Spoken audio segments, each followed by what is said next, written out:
అమెరికాలో చదువుకొని వచ్చాడు, ఎంఏ చేశాడు, డిలాయిట్ లో జాబ్ చేసి వచ్చాడు. అసలు అమాయకంగా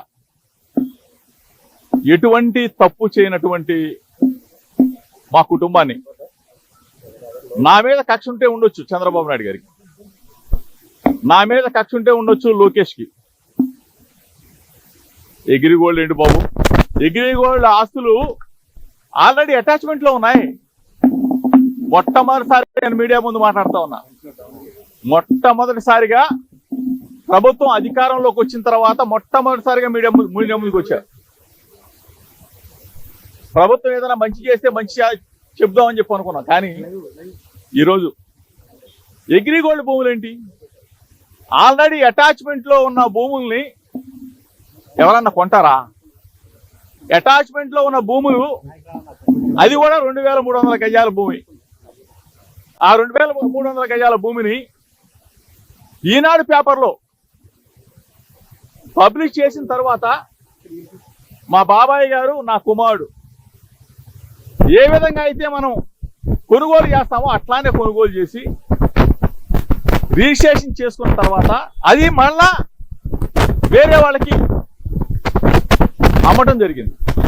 అంటే ఏ విధంగా అయితే మనం భూమి కొని అమ్ముతామో అట్లాగనే అది వాళ్ళు మా దగ్గర నుంచి కొనేటప్పుడు కూడా ఈనాడు పేపర్లోనే పబ్లిష్ చేయించుకొని, సర్వే చేయించుకొని, అధికారులు ఇచ్చిన రిపోర్ట్ ఆధారంగా సబ్ రిజిస్ట్రార్ గారు రిజిస్ట్రేషన్ చేసి వాళ్ళకి అప్పచెప్తే ఎంతకన్నా దుర్మార్గం ఎక్కడన్నా ఉంటుందా చంద్రబాబు నాయుడు గారు? దయచేసి నేను మిమ్మల్ని అడుగుతా ఉన్నా, నా మీద కక్ష ఉంటే నా మీద తీర్చుకోండి.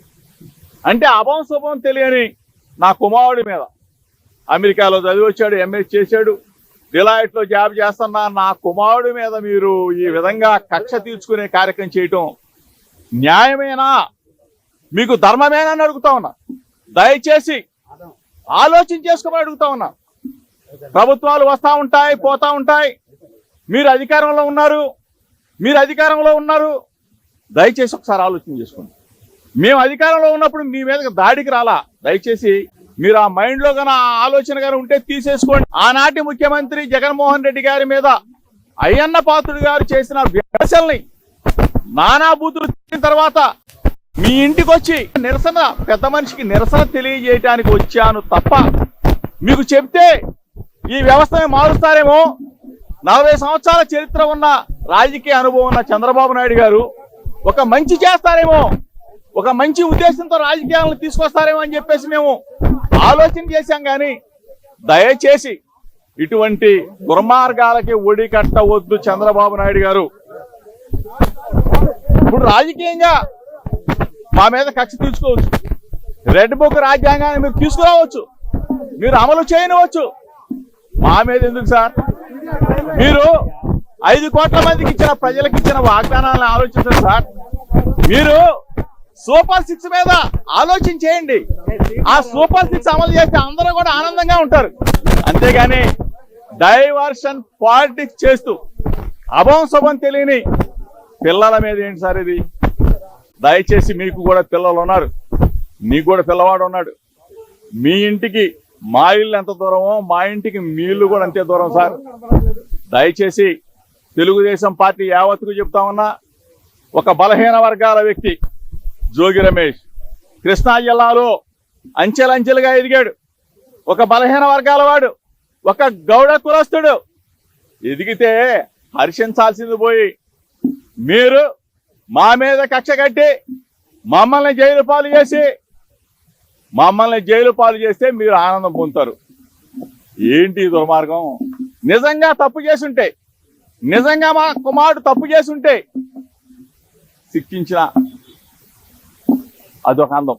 కానీ ఏమీ తెలియకుండా ఈ విధంగా చేయటం ధర్మం కాదు, మీకు న్యాయం కాదు. ప్రజలు చూస్తా ఉన్నారు. ప్రజాస్వామ్యవాదులారా, ఒక్కసారి ఆలోచన చేసుకోండి. నేను వస్తా విజయవాడ నడిబొడ్లో ఎక్కడైనా సరే రమ్మని చెప్పి అడుగుతా ఉన్నా. ఆంధ్రజ్యోతి రాధాకృష్ణ గారు ఎన్నిసార్లు రాస్తారండి? మీరు కథలు రాస్తారండి? జోగి రమేష్ మీద ఎన్ని కథలు రాస్తారండి, ఎన్ని వ్యాసాలు రాస్తారు సార్. ఈనాడు రామోజీరావు గారు లేరు పాపం, అయినా కానీ ఈనాడు పత్రిక పుంకాలుగా రాస్తాం జోగి రమేష్ మీద. నిన్న కూడా వచ్చింది, సెంట్రల్ బ్యాంకులో అంట నేను హవా నడుపుతా ఉన్నానంట. సెంట్రల్ బ్యాంకులో అంట జోగి రమేష్ అంట ఎంఆర్ఓలను మారుస్తున్నాయంట, జోగి రమేష్ అంట సిఐలు మారుస్తా ఉన్నాయంట, జోగి రమేష్ అంట బూడిద మీద పెద్ద. అసలు ప్రభుత్వం మీద మాదా? ప్రభుత్వం ఉన్నప్పుడే అటువైపు కన్నెత్తి చూడలేదు జోగి రమేష్. ఈరోజు ఒక సామాన్యుడిగా చెప్తా ఉన్నా, ఒక బలహీన వర్గాల వ్యక్తిగా చెప్తా ఉన్నా, మా మీద కన్నా ఇటువంటి కక్ష సాధింపులు నా కుటుంబం మీద కన్నా చేస్తే పైన దేవుడు ఉన్నాడు. చంద్రబాబు నాయుడు గారు పైన దేవుడు ఉన్నాడు. ఈరోజు మీరు అధికారంలో ఉండొచ్చు, మీరు మమ్మల్ని పొక్కొచ్చు, కేసులు పెట్టొచ్చు, రెడ్ బుక్ తీయొచ్చు. కానీ మీకు మనస్ఫూర్తిగా చెప్తా ఉన్నాం, మంచిని మీరు ఇంత దుర్మార్గంగా ఒక చిన్న కుర్రోడిని తీసుకొని, ఏమీ తెలియని కుర్రోడిని తీసుకుని మీరు అరెస్ట్ చేయాలా, జైల్లో పెట్టాలన్న ఇటువంటి వంకర బుద్ధిని మార్చుకోండి. ఇది ప్రజాస్వామ్యం వదలరా, ఇది గుర్తించండి. నేను గానా నా కుటుంబం గానా అగ్రిగోల్డ్ ఆస్తులో గాని ఏదైనా తప్పు చేసుంటే విజయవాడ నడిబొడ్డులో ప్రజల సాక్షిగా అవసరమైతే ఊరేసుకుంటాం, తప్పు చేసుంటే ఊరేసుకుంటాం. అంతేగాని ఇట్లా మమ్మల్ని బలహీన వర్గాలను వేధించడం న్యాయమా, ధర్మమా? చంద్రబాబు నాయుడు గారు మీకు న్యాయమేనా? చంద్రబాబు నాయుడు గారు అమెరికాలో చదువుకొని వచ్చాడు, ఎంఏ చేశాడు, డిలాయిట్ లో జాబ్ చేసి వచ్చాడు. అసలు అమాయకంగా ఎటువంటి తప్పు చేయనటువంటి మా కుటుంబాన్ని, నా మీద కక్ష ఉంటే ఉండొచ్చు చంద్రబాబు నాయుడు గారికి, నా మీద కక్ష ఉంటే ఉండొచ్చు లోకేష్కి. అగ్రిగోల్డ్ ఏంటి బాబు? అగ్రిగోల్డ్ ఆస్తులు ఆల్రెడీ అటాచ్మెంట్ లో ఉన్నాయి. మొట్టమొదటిసారి నేను మీడియా ముందు మాట్లాడుతా ఉన్నా, మొట్టమొదటిసారిగా ప్రభుత్వం అధికారంలోకి వచ్చిన తర్వాత మొట్టమొదటిసారిగా మీడియా ముందుకు వచ్చారు. ప్రభుత్వం ఏదైనా మంచి చేస్తే మంచి చెప్దామని చెప్పి అనుకున్నాం. కానీ ఈరోజు అగ్రిగోల్డ్ భూములు ఏంటి? ఆల్రెడీ అటాచ్మెంట్ లో ఉన్న భూముల్ని ఎవరన్నా కొంటారా? అటాచ్మెంట్ లో ఉన్న భూములు, అది కూడా 2300 గజాల భూమి. ఆ 2300 గజాల భూమిని ఈనాడు పేపర్లో పబ్లిష్ చేసిన తర్వాత మా బాబాయ్ గారు, నా కుమారుడు ఏ విధంగా అయితే మనం కొనుగోలు చేస్తామో అట్లానే కొనుగోలు చేసి రిజిస్ట్రేషన్ చేసుకున్న తర్వాత అది మళ్ళా వేరే వాళ్ళకి అమ్మటం జరిగింది. అంటే ఏ విధంగా అయితే మనం భూమి కొని అమ్ముతామో అట్లాగనే అది వాళ్ళు మా దగ్గర నుంచి కొనేటప్పుడు కూడా ఈనాడు పేపర్లోనే పబ్లిష్ చేయించుకొని, సర్వే చేయించుకొని, అధికారులు ఇచ్చిన రిపోర్ట్ ఆధారంగా సబ్ రిజిస్ట్రార్ గారు రిజిస్ట్రేషన్ చేసి వాళ్ళకి అప్పచెప్తే ఎంతకన్నా దుర్మార్గం ఎక్కడన్నా ఉంటుందా చంద్రబాబు నాయుడు గారు? దయచేసి నేను మిమ్మల్ని అడుగుతా ఉన్నా, నా మీద కక్ష ఉంటే నా మీద తీర్చుకోండి. అంటే అభం శుభం తెలియని నా కుమారుడి మీద, అమెరికాలో చదివి వచ్చాడు, ఎంఏ చేశాడు, డిలాయిట్ లో జాబ్ చేస్తున్నా నా కుమారుడి మీద మీరు ఈ విధంగా కక్ష తీర్చుకునే కార్యక్రమం చేయటం న్యాయమేనా? మీకు ధర్మమేనా అని అడుగుతా ఉన్నా. దయచేసి ఆలోచన చేసుకోమని అడుగుతా ఉన్నా. ప్రభుత్వాలు వస్తూ ఉంటాయి, పోతా ఉంటాయి. మీరు అధికారంలో ఉన్నారు, దయచేసి ఒకసారి ఆలోచన చేసుకోండి. మేము అధికారంలో ఉన్నప్పుడు మీ మీద దాడికి రాలా. దయచేసి మీరు ఆ మైండ్ లో గానీ ఆ ఆలోచన గానీ ఉంటే తీసేసుకోండి. ఆనాటి ముఖ్యమంత్రి జగన్మోహన్ రెడ్డి గారి మీద అయ్యన్న పాత్రుడు గారు చేసిన వ్యాఖ్యల్ని నానా బూతులు తిట్టిన తర్వాత మీ ఇంటికి వచ్చి నిరసన, పెద్ద మనిషికి నిరసన తెలియజేయడానికి వచ్చాను తప్ప మీకు చెప్తే ఈ వ్యవస్థని మారుస్తారేమో, 40 సంవత్సరాల చరిత్ర ఉన్న రాజకీయ అనుభవం ఉన్న చంద్రబాబు నాయుడు గారు ఒక మంచి చేస్తారేమో, ఒక మంచి ఉద్దేశంతో రాజకీయాలను తీసుకొస్తారేమో అని చెప్పేసి మేము ఆలోచన చేశాం. కానీ దయచేసి ఇటువంటి దుర్మార్గాలకి ఒడి కట్టవద్దు చంద్రబాబు నాయుడు గారు. ఇప్పుడు రాజకీయంగా మా మీద కక్ష తీర్చుకోవచ్చు. రెడ్ బుక్ రాజ్యాంగాన్ని మీరు తీసుకురావచ్చు, మీరు అమలు చేయనివచ్చు. మా మీద ఎందుకు సార్?